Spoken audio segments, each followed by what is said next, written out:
I never thought that at 65, something could happen that would make my heart beat faster.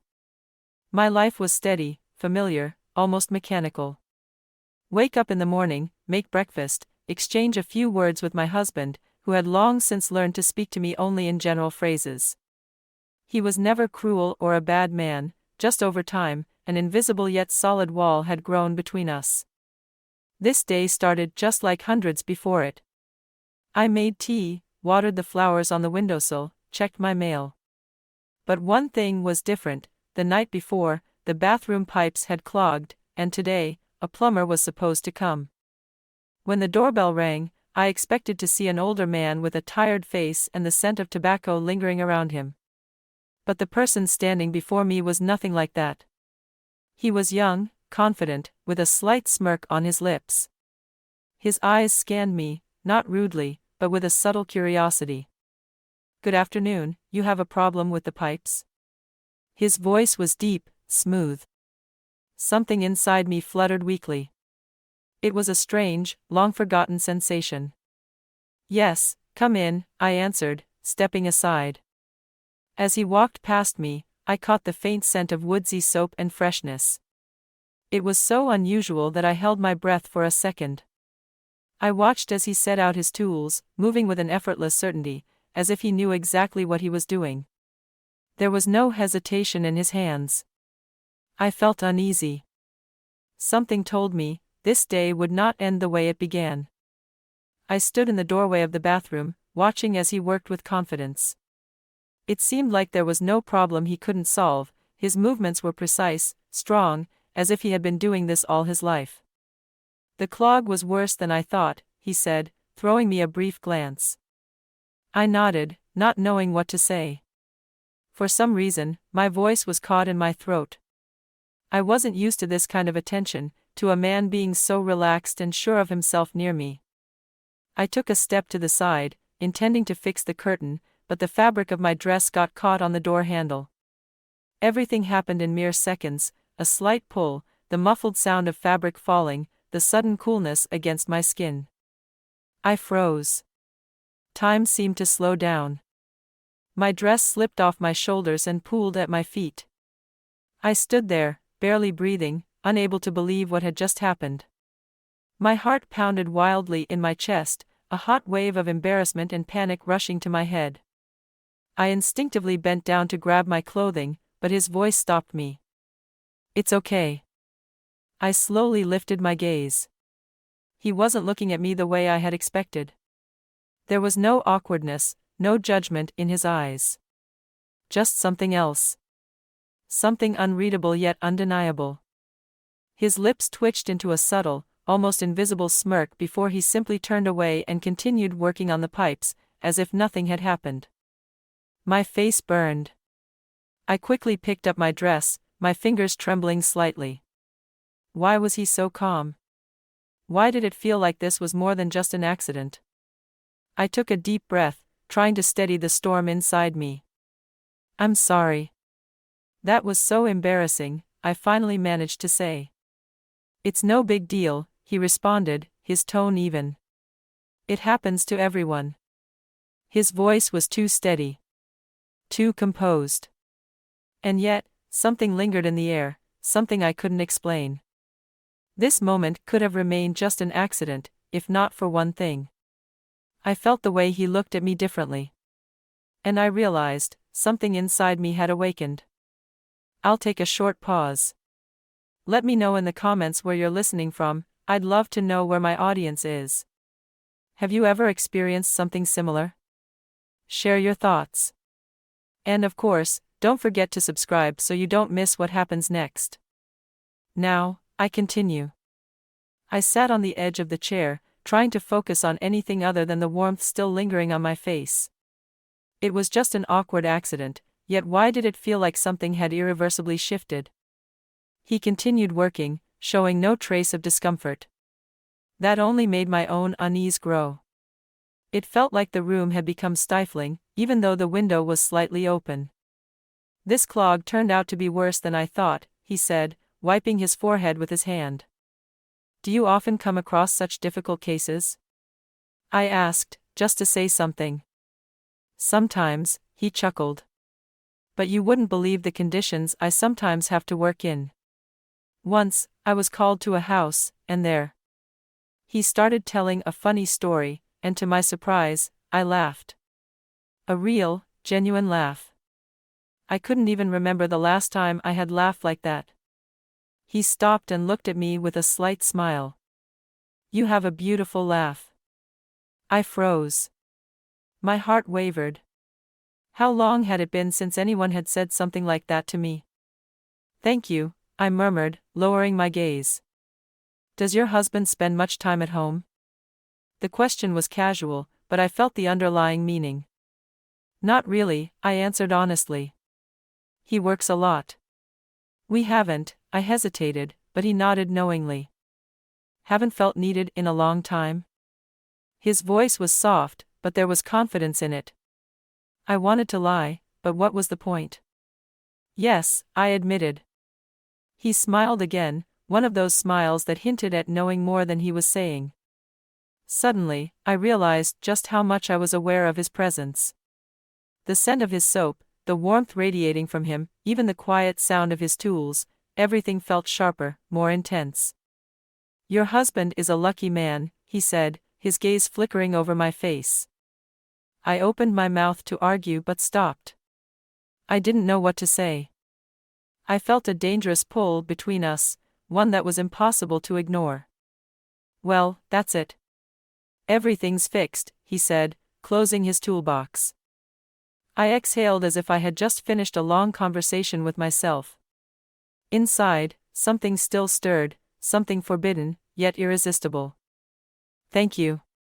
I wouldn't have managed without you, I said with a small smile. No problem. He stood up, stretching slightly, and I noticed the way his muscles moved under his shirt. Why was I noticing this? Why couldn't I just say, goodbye, and close the door? Would you like some tea?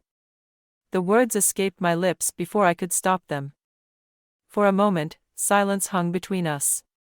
He looked at me as if considering something, then nodded. I wouldn't say no. I ran a hand through my hair, trying to keep my breathing steady, and walked toward the kitchen. As I set the kettle on, I felt his gaze on me. Not intense, but observant. He sat at the table, relaxed, as if he belonged there. You have a beautiful home, he said. Thank you.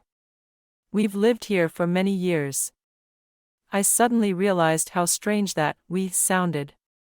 As if I was speaking of the past. We talked about everything and nothing, about the travels I never had, about how he ended up in this profession, about life itself. I listened to his voice and realized, no one had spoken to me like this in a long time. Honestly. Without indifference.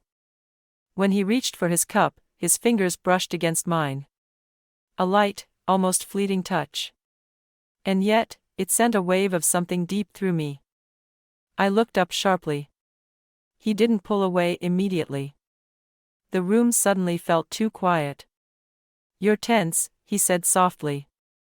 I swallowed. No, I just not used to this? I nodded. He understood without me having to explain. Inside me, a war was raging. Logic whispered, this is wrong, this is foolish. But my heart, it was pulling me toward the unknown. I should probably. You don't have to do anything, he interrupted, holding my gaze. I couldn't breathe. The line between forbidden and inevitable had become too thin. And in that moment, I realized, I had no choice left. I don't remember the moment I stopped resisting.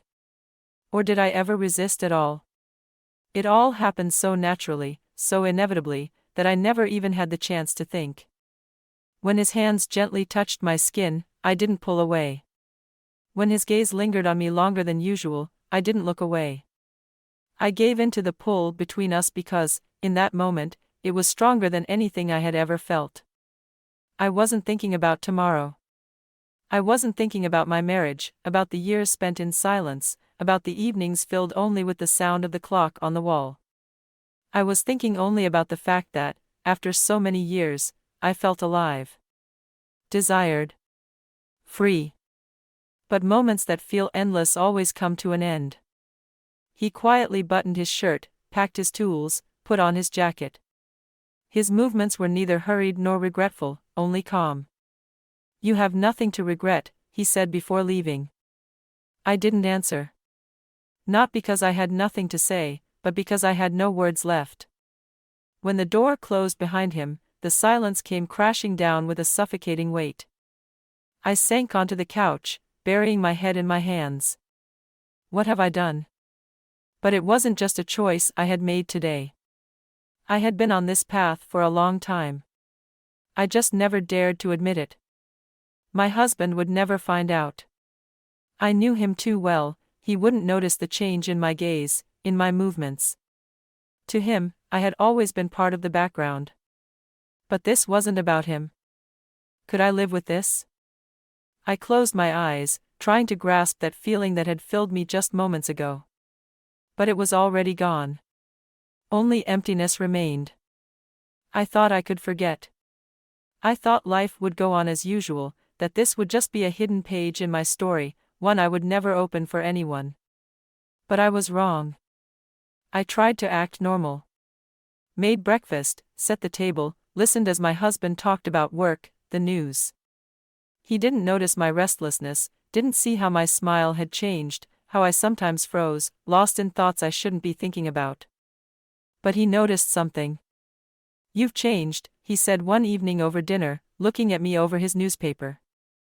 I froze, my fork halfway to my mouth. "In what way?" "I don't know.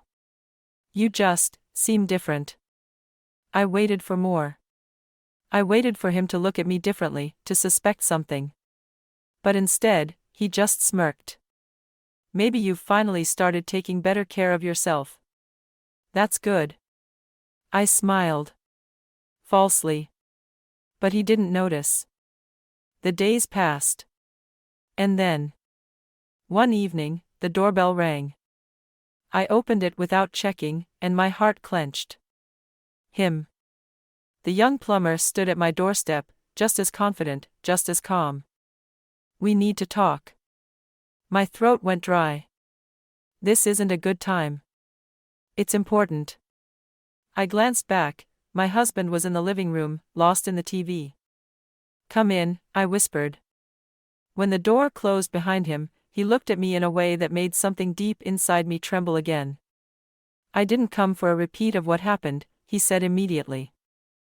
I exhaled, not realizing I had been holding my breath. "Then why?" He ran a hand through his hair, choosing his words carefully.